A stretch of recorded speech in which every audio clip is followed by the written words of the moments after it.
Hey guys, welcome to my channel. My name is ReadingBear and I hope you are ready for some more stories. And today, we'll take a look at some new entitled people content. If you enjoyed my content, please don't forget to subscribe to my channel and post some bear emojis in the comment.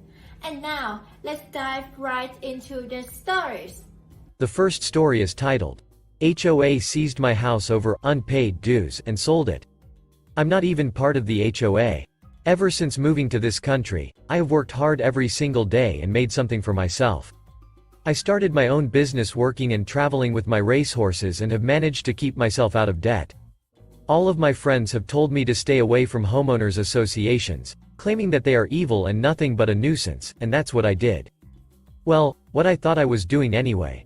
You see, I assumed that all of these stupid letters I was getting periodically in the mail were just some annoying solicitations from my neighborhood's voluntary HOA. When I purchased my home for $130,000 in cash a little over 8 years ago, there was nothing on any documents I received saying that I had to oblige to some HOA. So, when some of those annual fee letters came in the mail, I just threw them out, thinking they were nothing but this association trying to scam me into paying for the pool's upkeep, which I didn't use anyway. It was only $70 a year, but I genuinely didn't think that this was mandatory. I owed the HOA less than $600 for all of the years I've lived there. $600 and they sell my entire house from under me. It makes no sense. Another thing is that I'm incredibly busy and am out of town for weeks at a time. My neighbors are kind enough to mow my grass, bring my mail in and keep an eye on my house. I had no idea that there was anything going on. No clue that my house was being foreclosed on or sold. I thought everything was normal until I received the most gut-wrenching phone call one morning from my neighbor Drew. Drew calls to tell me that he found a letter taped to the front door, saying that the house had been sold to such and such legal company in some master commissioner's sale. I assumed this had to be a mistake. How could it even be possible to sell someone's house without their knowledge, permission or signing anything? I owned my house. I paid cash for it years ago. How can they legally do this? To me, this is communism. I finished my work where I was and immediately drove back home to see what was going on. After calling the company that purchased my home, I found out that they bought it for only $30,000 when I paid over $138,000 for it years ago. Thankfully, the company was willing to be patient and said that I could pay them essentially rent to live in my own house.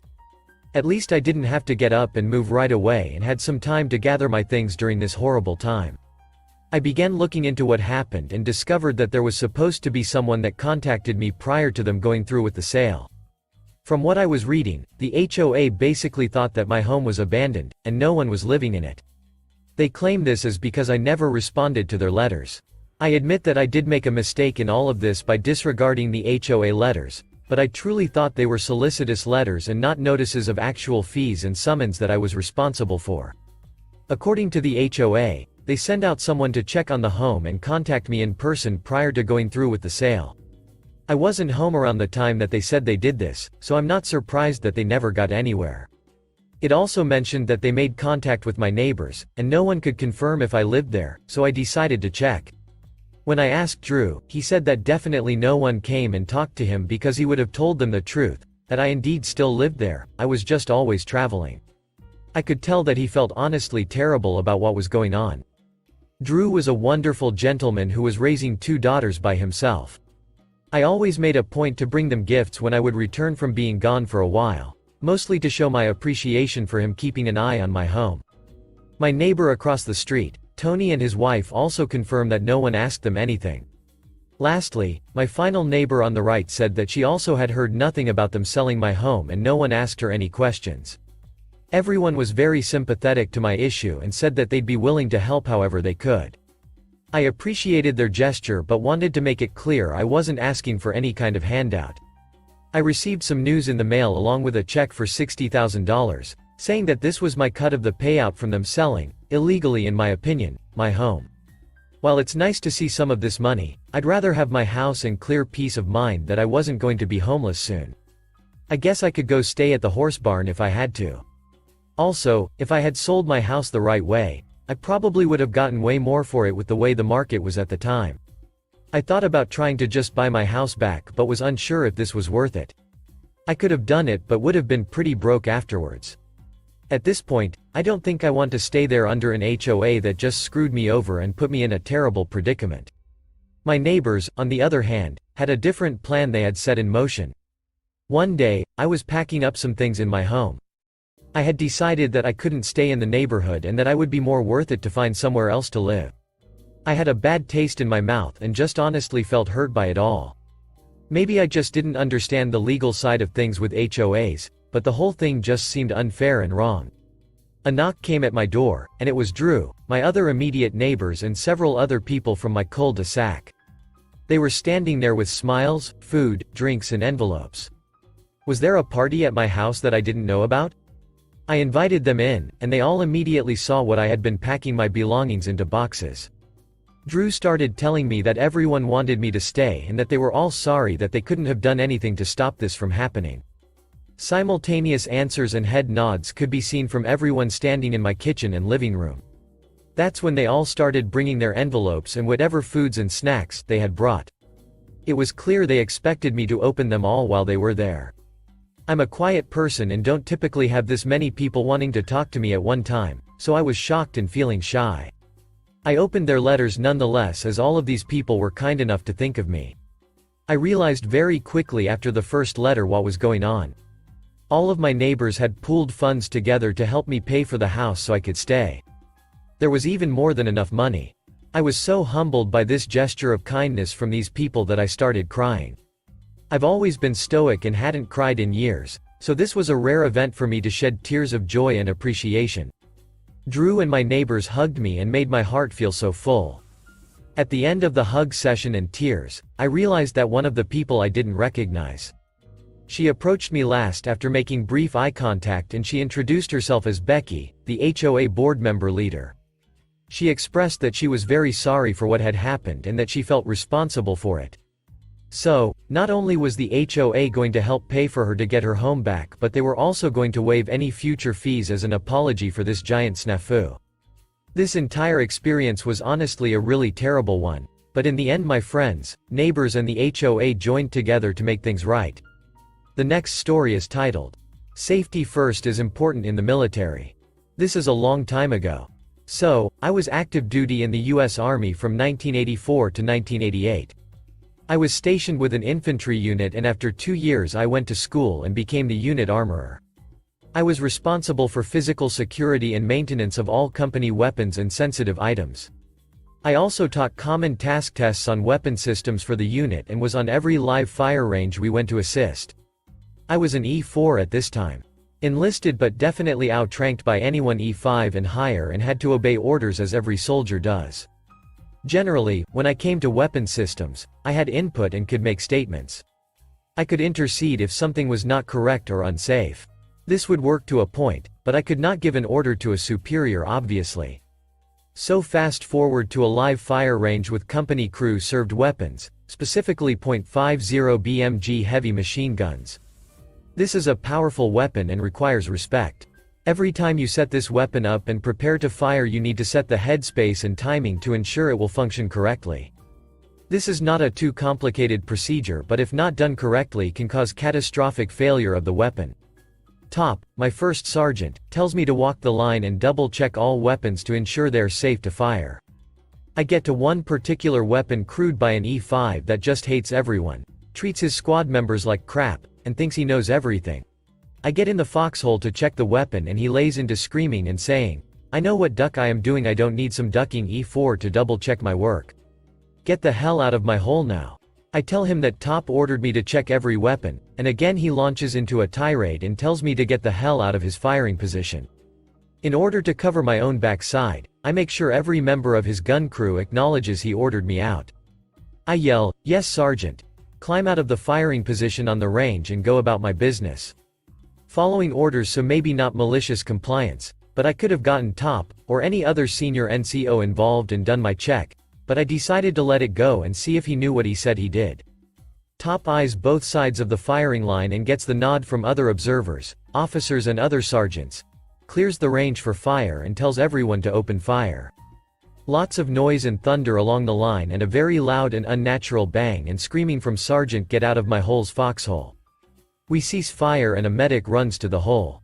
It seems he did not know how to do this or rushed a simple job and blew the feed tray cover off of his weapon and caught some blast to his face. The result, weapon damaged pretty badly and will require division depot maintenance to repair, and Sergeant get out of my hole.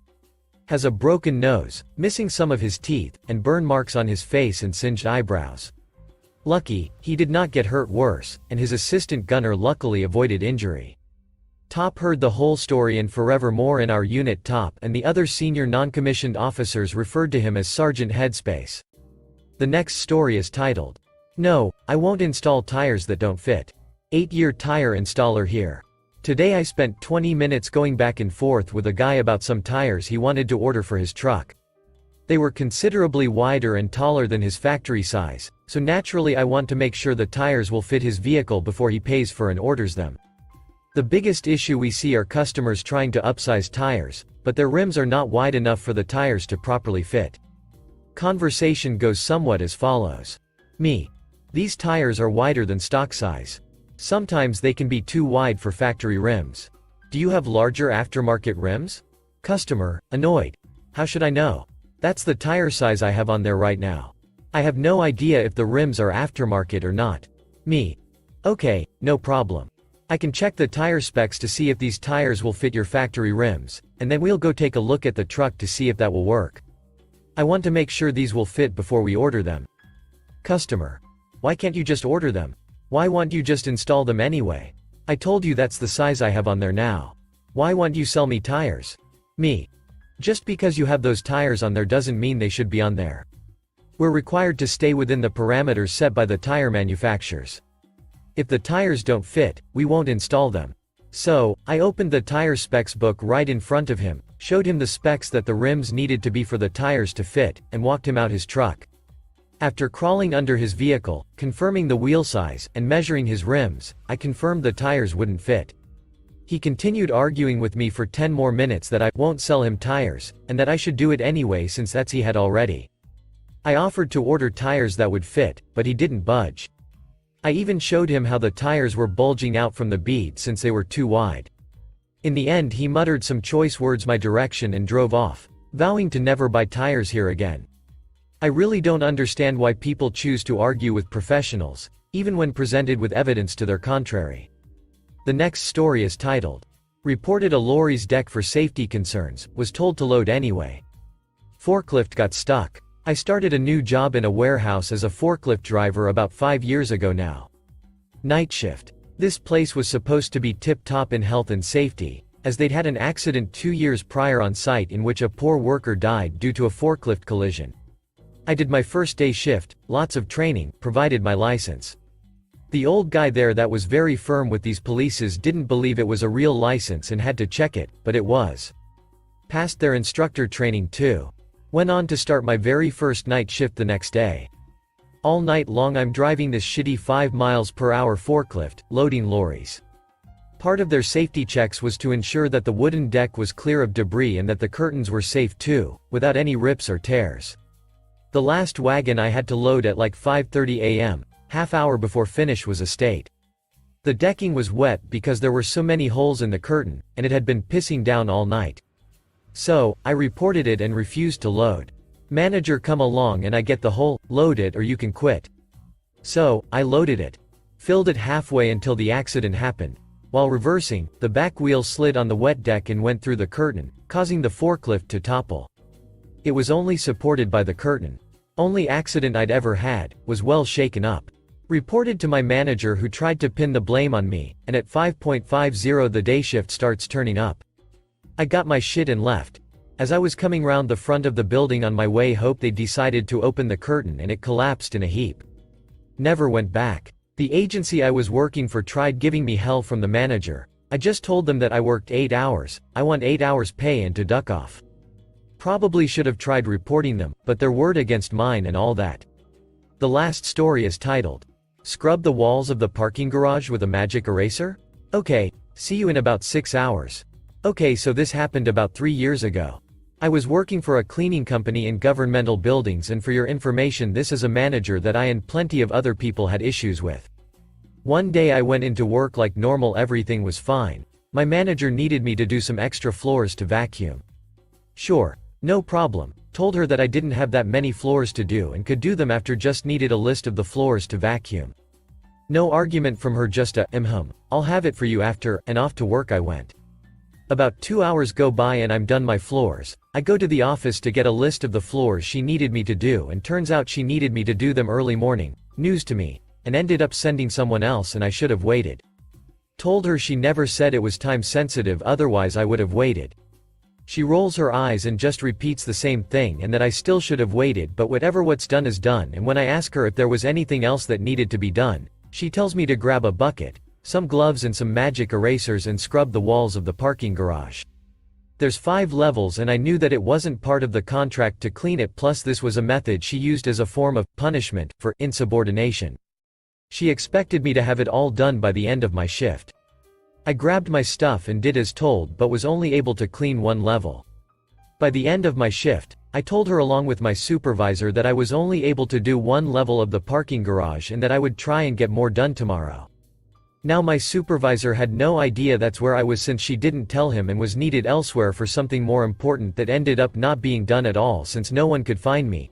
Couldn't get a radio and signal sucks there, so no texts or calls.